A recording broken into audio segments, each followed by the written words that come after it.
It's January 2012, a moment to savor in the history of Cinemassacre. James Rolfe is embarking on a 40-plus hour road trip from Philadelphia to California. He's going to be filming the Angry Video Game Nerd movie, but first he's got more pre-production to take care of before stepping in front of cameras on April 1st. James thought he was simply making the feature film version of his trademark character, the Nerd. However, in retrospect, it seems like he was really looking for a stepping stone to Hollywood, a means to an end. Unfortunately, the only thing that seemed to end was his passion for making feature films. So, sit back, relax, grab an ice-cold Rollin' Rock, and let's travel back in time to investigate what went wrong with the Angry Video Game Nerd movie.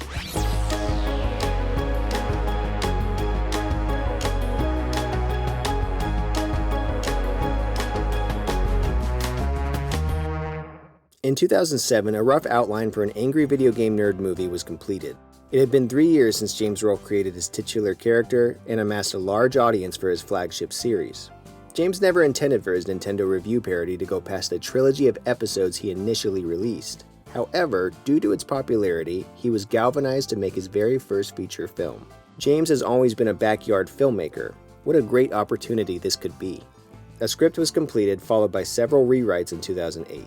Due to his web show's release schedule, 2 uploads a month, James wasn't able to announce the movie until 2010. He made an announcement to the world that he was going to slow down on AVGN episodes to make way for the feature film version that was underway.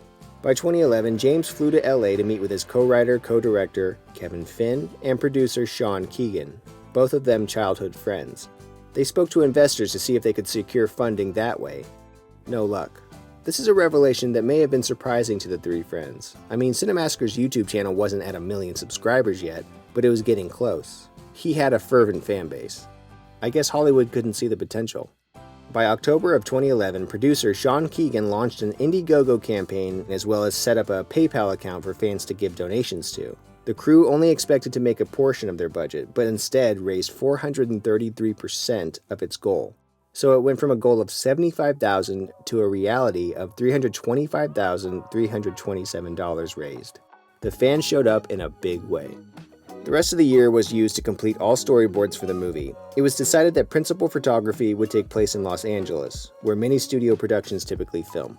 However, this wasn't a typical movie. It was an independent film starring a YouTube content creator that lives and operates on the opposite side of the country. The reason stated for doing this was that the weather in LA was much more predictable. What is also more predictable is that Hollywood is expensive and unforgiving if you play by their rules as an indie filmmaker. I sometimes think about how much better the AVGN movie could have been if James didn't mistake YouTube as a stepping stone to get to Hollywood. He was a pioneer in his field, but I think he didn't understand what made him special. We'll get into that in a little bit. James Rolfe and longtime friend Mike Matei have been the backbones of Cinemassacre ever since its inception, hands down. James is the filmmaker, Mike is the game guy. Mike was also a colorful guest on many of the AVGN episodes from back in the day. Many of us imagined that Mike would have a substantial role in the film, but that didn't happen. While James was in California, Mike was left in charge of the Cinemassacre website. He also contributed new videos to the YouTube channel as well. However, he had no major role in the film.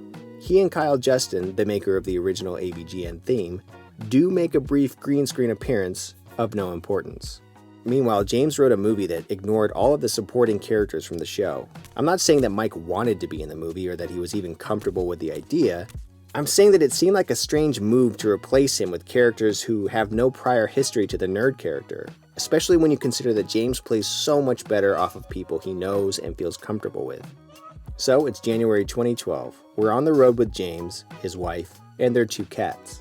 They will be living in Los Angeles for a few months while the movie goes through production. I don't know the details of their housing situation in LA, but if we consider that they stayed from January to May, rent would have been pretty pricey, especially when you consider that they could have just shot the movie in their hometown. A road trip from Philadelphia to LA takes over 40 hours. That's a booger of a drive. I imagine that James was filled with excitement during his trek across America. I'm sure he was also filled with anxiety about the production ahead. There was pressure mounting, not only to do a good movie, but to keep the AVGN series alive and running at the same time. While he was away filming the movie, there were no AVGN episodes released. From February through March, pre-production raged on, with location scouting and casting calls taking place. On a detailed timeline that James posted on his Cinemassacre website, an entry dated March 2012 reads, "Cast is signed on. Crew is on board. Locations locked down. Several endless production meetings follow, draining every waking hour until the first production day. Draining every waking hour. Endless production meetings. You can see here where his obsession with time and his lack thereof starts creeping in.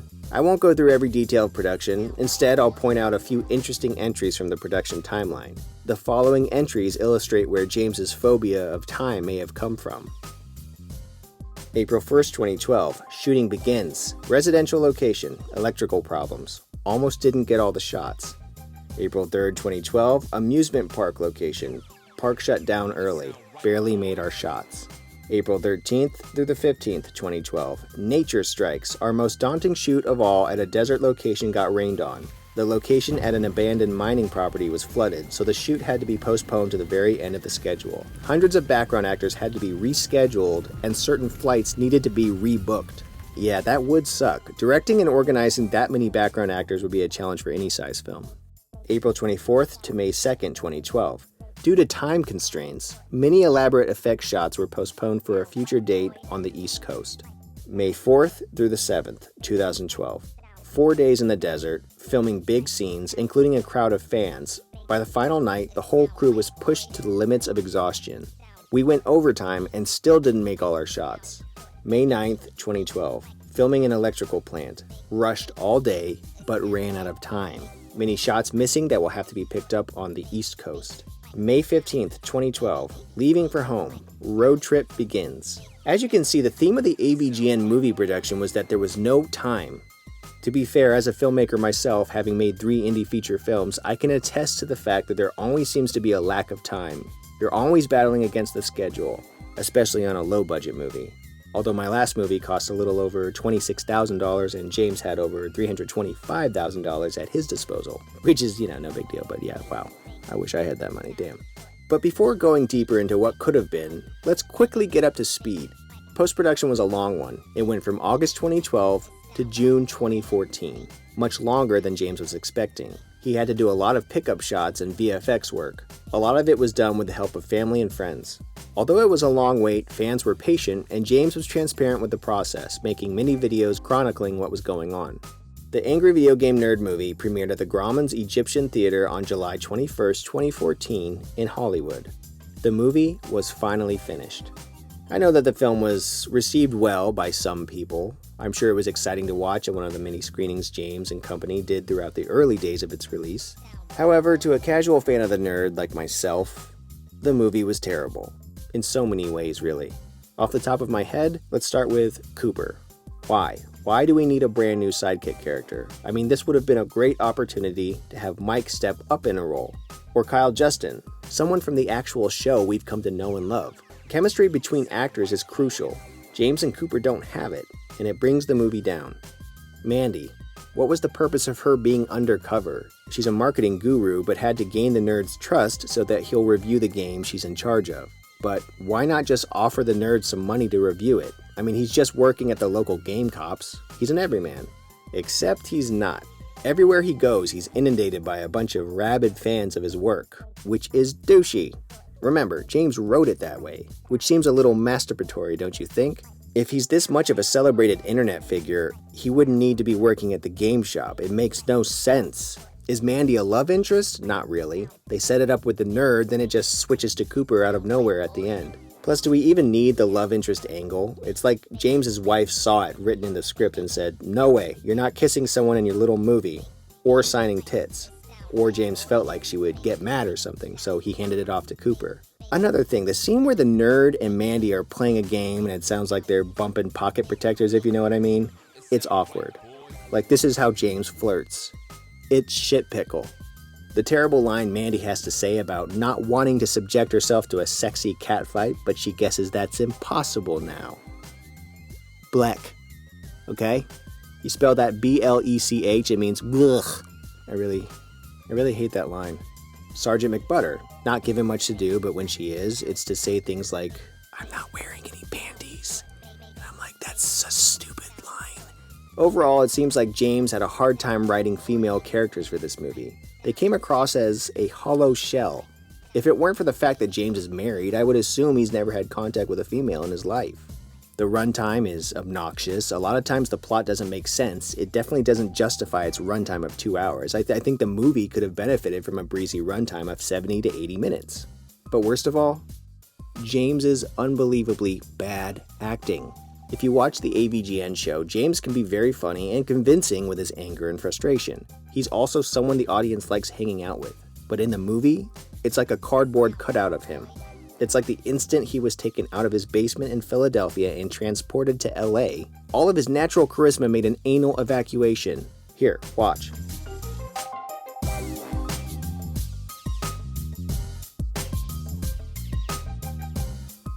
This was upsetting to watch because James does know how to act, just not in every situation. This feature film was one of those situations.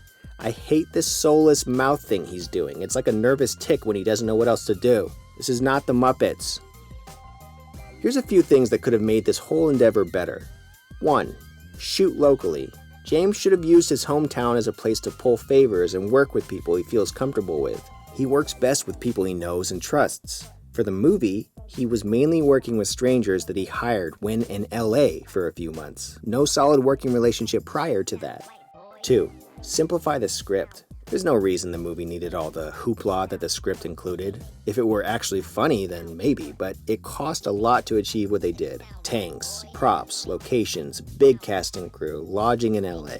James burnt through that budget so ungodly fast that it's a crying shame. It wasn't even burnt in a good way. A lot of what they spent money on didn't even enhance the movie that much. 3. Treat the movie like a longer, slightly more involved version of the show. He could have taken his time and made a super fun, down-home movie, and we would have probably loved it. I love his episodes where there's a narrative and an arc. He's done it plenty of times before on regular episodes, and it's worked out great. The movie version was so hyper, yet it moved at a snail's pace and didn't make me laugh at all. 4. Stop with the hero worship. It's insulting. There's a scene in the movie where the nerd has a nightmare that his fans are attacking him as zombies. But the thing is, every scene with the fans looks like they're zombies.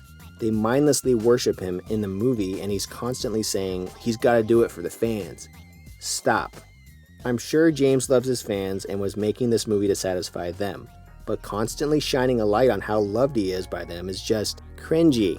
5. James made a huge internet sensation with nothing more than a camera, creativity, and a filmmaker's eye. In my opinion, he tossed all of that out the window by going to Hollywood and treating this project like a real Hollywood movie. That's not why people fell in love with AVGN. They fell in love with the cozy atmosphere and relatable character he created in his basement. The truth is, James had to go on this journey. It was meant to be. And while the film didn't come out like many fans had hoped, it was still an inspiration to many filmmakers. James is a trailblazer. He's shown what's possible if you stick to your dreams and make the content you want to see. He inspired me to raise money for my own films. There was a time in the past where you needed to be part of the Hollywood elite to make a movie and get it in front of a flock of eyes. That's not the case anymore. James Rolfe is a big part of proving that. So, what's next for James? I don't know. Maybe he'll take another crack at another feature film in the near future. Until then, let's end this video during one of the most hopeful parts of his feature film journey. He's on the road to California, with 40 hours left to go. The future isn't written yet. Anything is possible. You never know where the road will lead you. You just gotta keep driving.